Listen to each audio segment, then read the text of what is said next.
بلوچستان کی تاریخ کا ایک اہم جنگ، جس میں ایک طرف دنیا کا بہترین فوج بمائے ساز و سامان تھی تو دوسری طرف ایک لشکر جن کے پاس اپنے پرجوش جذبوں کے سوا چندی تلوار اور لاٹھیاں تھی۔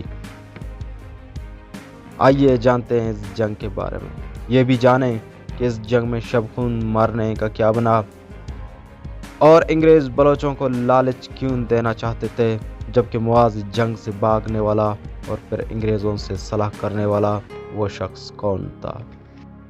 جنگ گوکپروش ایک تاریخی جنگ ہے۔ گوکپروش تربت سے شمال میں 30 کلومیٹر پر ایک درے کا نام ہے، لیکن بلوچستان کی بیٹل فیلڈ کا ایک اہم معرکہ یہاں پہ ہوا تھا۔ آئیے سنتے ہیں کہ اس جنگ کے اہم کردار کون تھے، آخر تک ڈٹے رہنے والا بلوچ خان کون تھا۔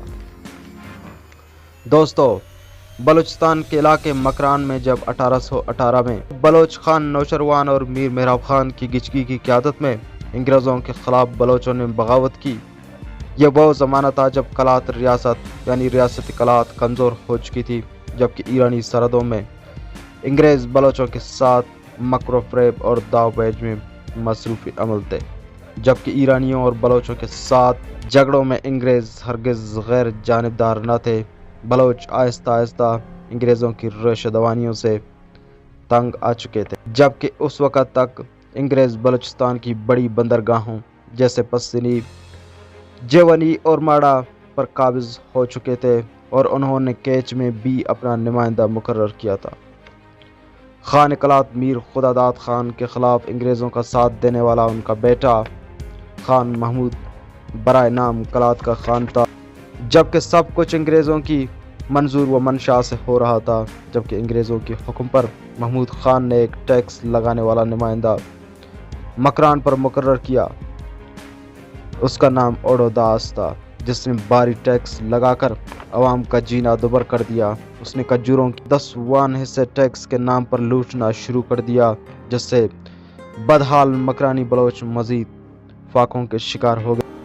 اس سے پہلے بھی 1884 کو مند کے رند بلوچوں اور خان کلات کے درمیان ایک بڑا معرکہ ہوا تھا، اور یہ بھی محصولات اور ٹیکسوں کی مالیات پر ہوئی تھی، کیونکہ خان مند میں اپنا ٹیکس کلیکشن نمائندہ مقرر کرنا چاہتا تھا، جس سے مکران کے بلوچوں اور خان کے درمیان کشیدگی بڑھی، اور انگریزوں نے اس سے فائدہ اٹھاتے ہوئے اپنا نمائندہ سنڈے من کو مکران بھیجنے کا فیصلہ کر لیا، جس نے آگ پر تیل چھڑک کر چنگاریوں کو مزید ہوا دی۔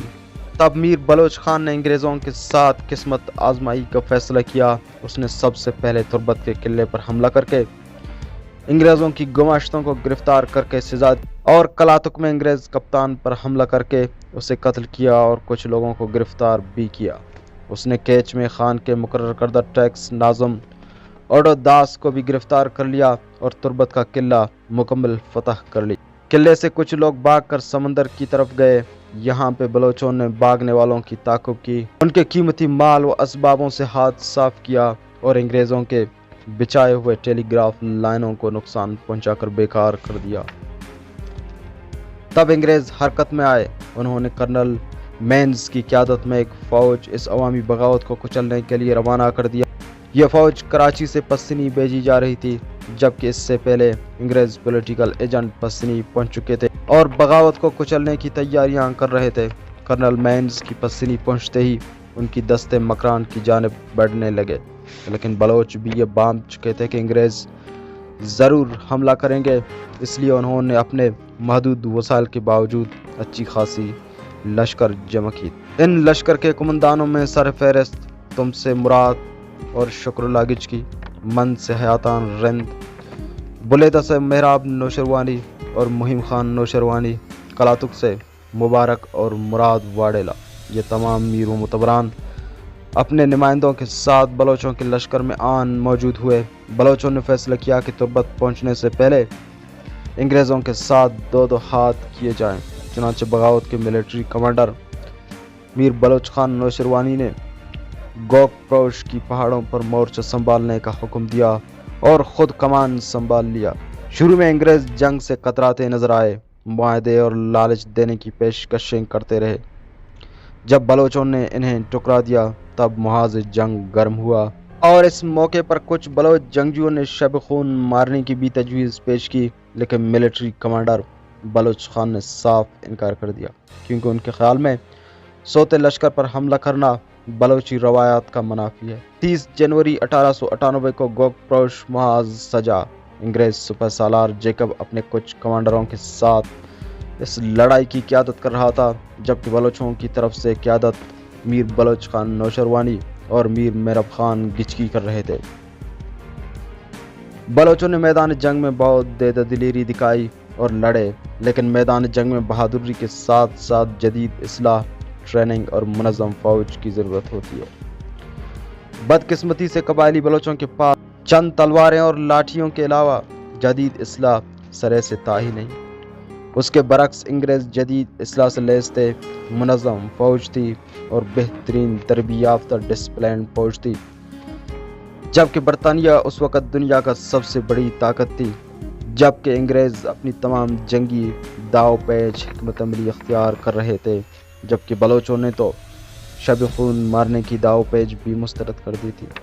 بہرحال شب خون نہ مارنے کا نقصان بلوچوں کو ضرور ہوا۔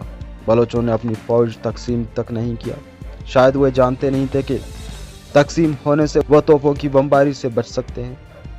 یوں دشمن کے توپوں نے بلوچ لشکر کے سب سے legend military commander Baloch Khan Noshirwani اور میر مہراب خان نوشروانی، میر شکر اللہ خان گچگی، حیاتان رند، گل محمد نوشروانی کو 150 وطن دوستوں کے ساتھ شہید کر دیا۔